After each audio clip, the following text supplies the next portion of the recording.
Guys, I'm going to be super blunt with you in this video. I'm not here to waste time and tell you about something that you've heard about a million times as far as food plotting goes on YouTube. You've heard some other guy say, and he hits you with a clickbaity title so that you click his video and you're about a minute in and you say, yeah, I've heard this a million times. We have a farm in which we're going to plant a 12-acre area, and we're going to jam-pack 24 acres of food into that area. And I'm going to tell you exactly how I do it, and maybe in your given scenario, you can do it as well. So there's a lot of different food plotting methods that are out there. We can go with the green blends in the late summer. We could go with just beans. We could spread our beans out in wider rows and throw greens in between. We could do corn, clover, chicory, alfalfa. We got a lot of different options here.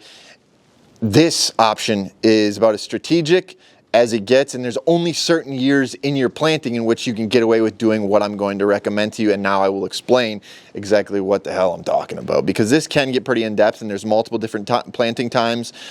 So sit back, strap your seatbelt in, and get your pen and paper out, because you're probably going to have to take some notes on this one. So to begin my food plotting process this year, it starts with frost seeding. On this given property of 12 acres, we've taken about, I'll call it 4, maybe 5, maybe 3.5 acres, and we have frost seeded clover, chicory, alfalfa. Why clover, chicory, alfalfa? Because I want a blend of perennials. I don't just want clover. I don't just want chicory, which I'm a huge fan of. And I don't just want alfalfa, guys. So if we go in there and we spread this at the recommended seeding rate, and maybe it's 4 pounds per half acre, maybe it's more or less depending on the blend that you use, guys, don't go over that recommended amount. Don't double it. There's scenarios in which I will if I want a better first year stand of clover. That's not the goal here. I would go in and I would frost seed at the recommended seeding rate. Don't go over it. Make sure you go over the entire plot once. Have enough seed to go over it twice so that you didn't overseed the first time around. Okay, so now we've taken care of about 3 to 4 acres. Now let's hop over to a different section of the farm, okay, in which we are going to plant corn. Pretty straightforward. Let's plant that in May, maybe as late as June, maybe as early as April, depending where we are geographically in the country. Obviously, if you're a little bit farther south, you're going to plant it a little bit earlier. If you're a little bit farther north, we're going to plant it a little bit later. Okay, pretty simple. Now we understand that. Let's fast forward. Let's fast forward to, let's call it late July to August 15th, depending on where you are geographically, and ultimately when the rain comes. That's when this planting really, really matters. So now with this first year clover stand, because we did not overseed it, it looks good, but it's not super, super thick. And more importantly, there's something going on underneath the soil. So when clover and some of these other perennials grow, what happens is their root base really expands and it gets very vast. And on year 3, 4, or 5 of that clover root base being super vast, if we tried to add other seeds to it, there'd be so much competition under the ground, they would never do well. But with this only being year number 1, our perennial blends, our clover, chicory, alfalfas, don't have the strongest root base yet. What does that mean? It means we can still add things into that to ultimately create the most diverse food plot possible and get the most food in a given acre, hopefully double the food in a given acre. So what I'm going to do in July or August is I'm going to come in and I'm going to try and no-till drill. And I know a lot of you don't have a drill. You can rent a drill from your county. A lot of you don't even know that exists. You can hire somebody on. We work with a lot of reputable people in a lot of reputable states. If you guys are looking for names, I'd be happy to send people your way. But we're going to take a no-till drill and we're going to drill in our favorite green blend of daikon radishes, the purple top turnips, all the above, the big broadleaf green plants, your favorite green blends that you're planting in late August anyway, and we're going to drill it through clover.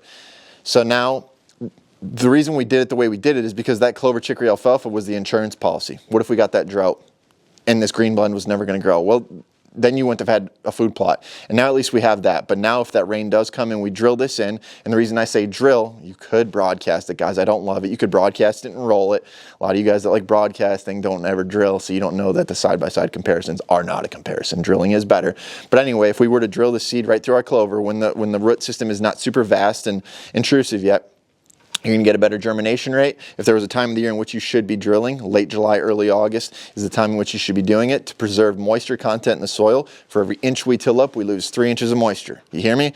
So you guys who are going in there and pounding the dirt till it's black dirt because you want it to look like the farm field next door, you're draining usable nutrients lower and lower into the soil bed, and you're releasing a lot of moisture. Don't be doing that.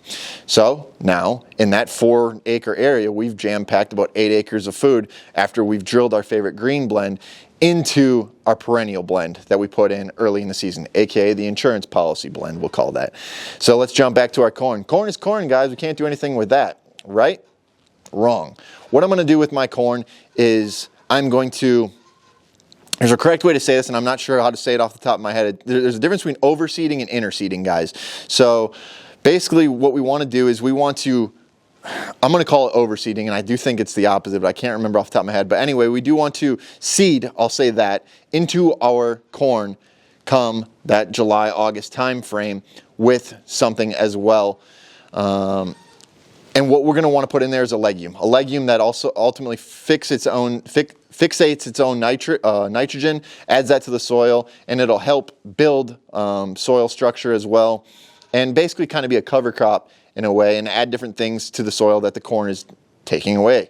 So if your corn in an area like mine gets hit really heavy because you have a lot of deer, and you're still trying to pick up sheds, you're still trying to hunt late in the year, if we put something like winter wheat up and down the rows, or maybe some clovers or some things like that ultimately put nitrogen back in the ground, something that corn takes a lot of, now we've taken advantage of that given area, 2x, double the amount of food in that given area. Now, the reason that we're going to put this in that July, August time frame is on a year like last year when we got this drought, I don't want to compete with my corn. I don't want to stunt the growth of my corn, and at that August time frame, we're near the end of the growing period. And then we could add the winter wheats, the clovers of the world, not chicory. Chicory is not a legume. To those cornfield scenarios, and in that given scenario, guys, we would have the perennial blend, we'd have a green blend, we'd have corn blend, we'd have winter wheat, maybe even some other clovers, all in one spot. And that this year, guys, is how I'm gonna jam-pack 12 acre area, about 24 acres of food into that 12-acre area.